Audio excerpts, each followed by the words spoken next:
All right. Um, Thank you for that. It's one of the last talks of the day. We don't have much time, so hope it will be a good one for you guys. Yeah, so my name is Arun. I work with UNICEF.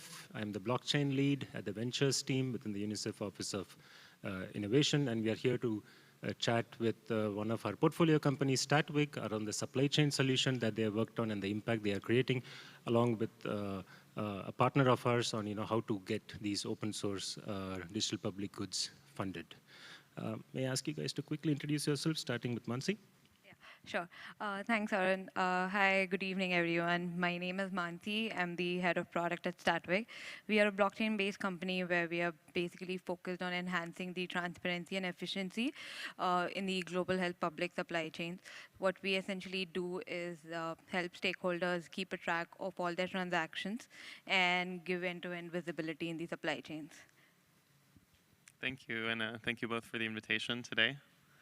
David Casey here, Director of Funding the Commons. Funding the Commons is a community and event series focused around exploring public goods funding mechanisms. And we do conferences, hackathons, open source developer residencies. We just completed one in Chiang Mai last month, and public goods funding experiments, so applied experiments using new mechanisms. So in case you are wondering what a UNICEF person is doing here, so we have been working with blockchain since 2015. We run something called the UNICEF Venture Fund, where we provide funding for early stage startups such as Statwick that Mansi is working for. And we are also interested in digital public goods. We are part of the Digital Public Goods Alliance, and that's how we got to know David. So hence, here I am. First question to Mansi, could you please maybe talk a bit of the product around the vaccine supply chains, please? Yeah. So I think the problem, the challenge that we were looking at was twofold. So the first initial issue was around how the supply chains are fragmented, and specifically in the healthcare systems, how they rely on siloed information which do not talk to each other. The other issue was also around product wastage in terms of expiry, counterfeiting, and cold chain failures. So this was like the primary agenda that we wanted to solve firsthand and have a unified platform. So that is where we've built a solution called Vaccine Ledger, which typically ensures that every physical asset in the supply chain, we create a digital twin of that. And so how that works is that from the time of procurement or from the point of manufacturing, and every time the product changes hands, we basically record the journey of products as and how it is passing on. So we help ensure that all these stakeholders are completely aware of where the product is in supply chain right now. Yeah, and we did also have issues looking around how 30% of the global vaccines were wasted, and there was lack of information even within many organizations who were sending out products to various LMIC countries, but there was lack of visibility whether it's reaching the final beneficiaries or not. So it becomes very important and critical to ensure that the life-saving vaccines and medicines reach to those people, especially in the underdeserved areas. And that's how I think what we're trying to do is leverage blockchain and provide that the whole data in real time for every stakeholder to make informed decision.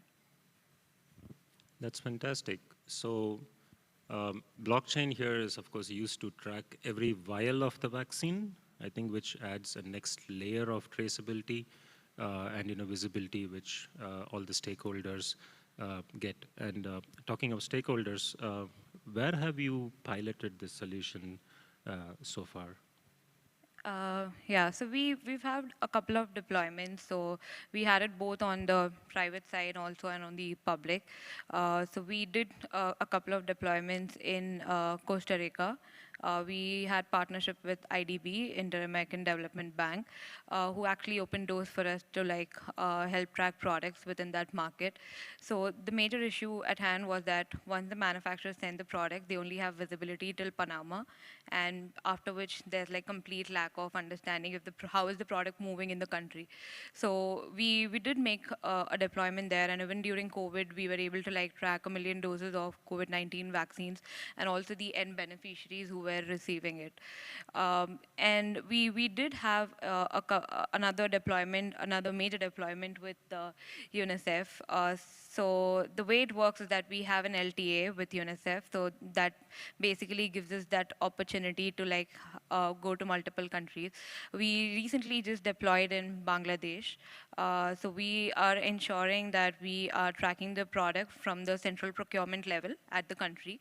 And there are like multiple various stakeholders within the entire ecosystem who are also going to be a part of it.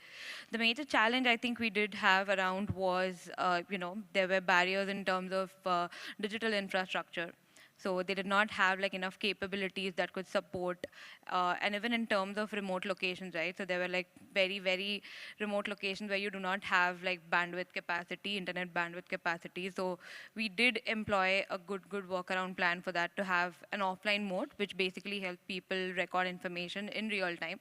So once they have the data connectivity back, they can they don't really have to enter it again. But there were again issues with having localization in place. So we did understand that it was going to come up eventually, like as in how we naturally grow to multiple countries. We would have to have the application available in multiple languages. And how we have also made the whole thing accessible is that it's a combination of both web and mobile app. So the way it works is that the user who was initially recording it manually on a book and pen and paper, he has the access on his mobile app. So all he just has to do is download the app, record the transaction. So there's like no double work that he would necessarily have to do. So in that sense, I think what we're also trying to do is have some concept called incentivization for making it easier for people to adopt the application.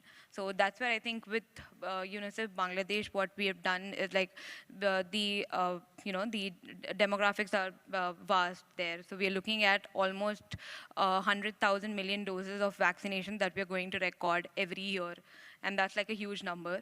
And then we have like good 150,000 plus users and wallets that we are going to generate just with UNICEF Bangladesh. The plan is also to like scale up to various other supply chains. So we've had like parallel conversations running with animal vaccines, for nutritional vaccines. So the way it works is that the whole platform has the capability to not just expand within the human vaccine space, but it has like a similar use case in various other dimensions. So it has the potential of creating a good 5 million wallets in the next coming up year or two. So we're looking at like some potential contracts coming up, yeah, hopefully soon. Thanks a lot for not just highlighting the challenges that you guys had to overcome in a real world use case, but also the kind of impact that could be generated. So she was talking of millions of wallets, and stuff like the offline mode. It gets very real out there. So that is a lifesaver actually, which enables the blockchain to always be in sync. And other things that you mentioned as well. That's actually fantastic. So now I'll switch to David.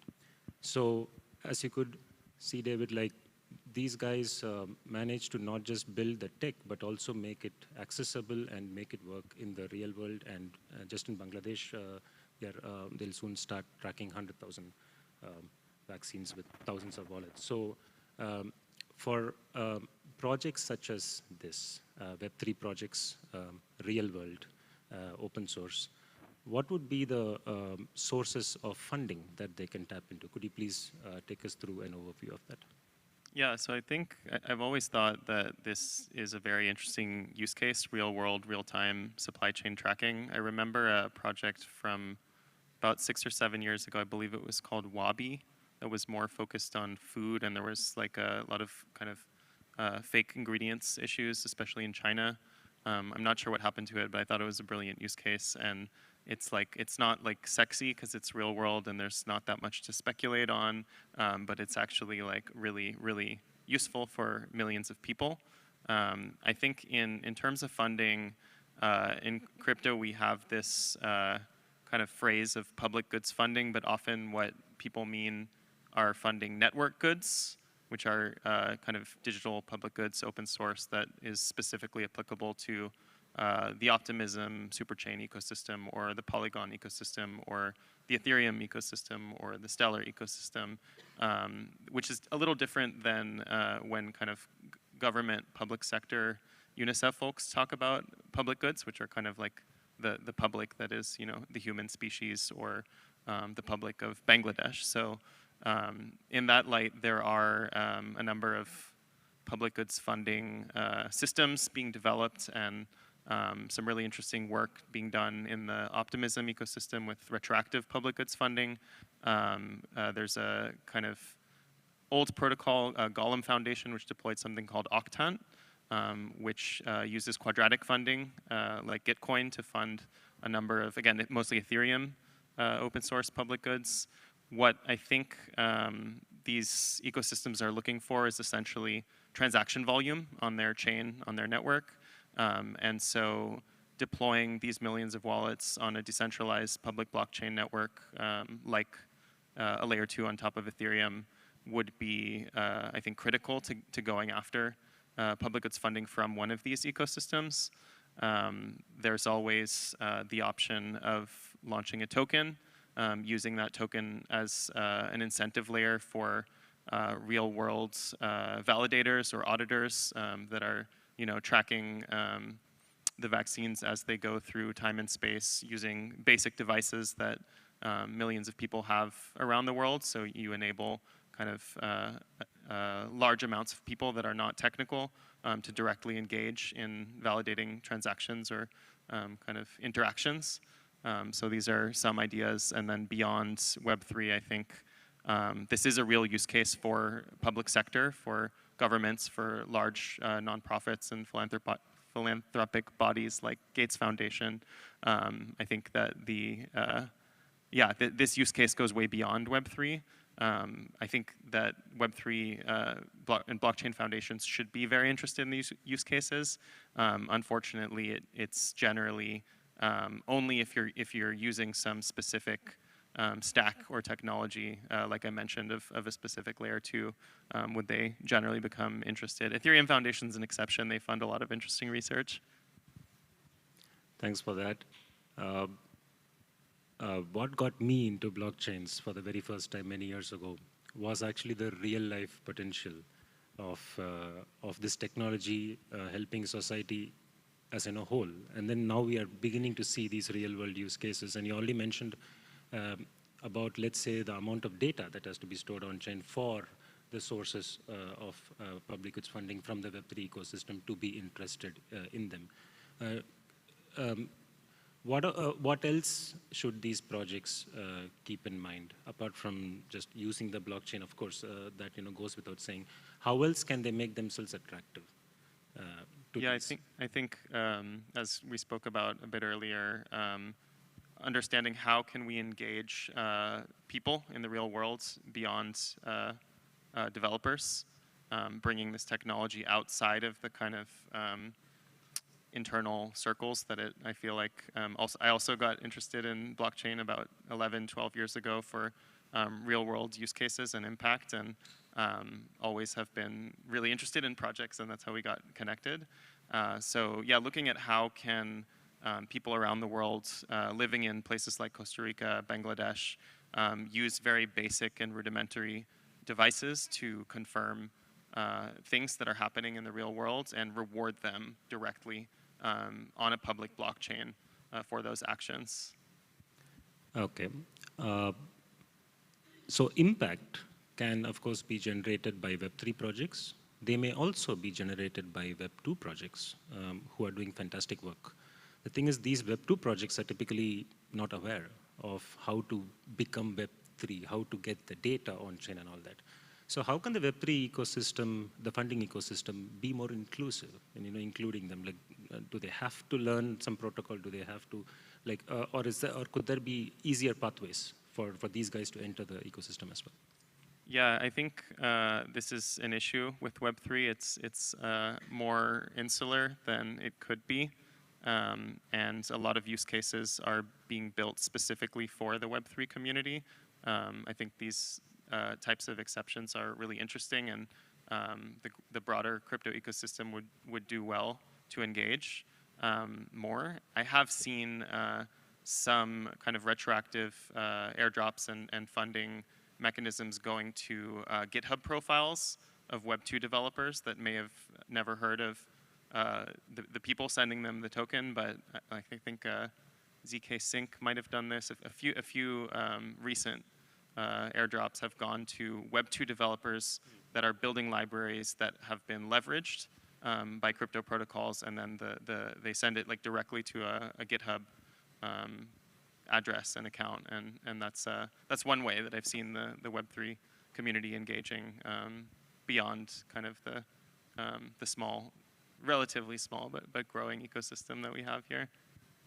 That's very, very encouraging to know that new avenues are opening up for broader areas of impact to be funded by the Web3 ecosystem. So that's fantastic.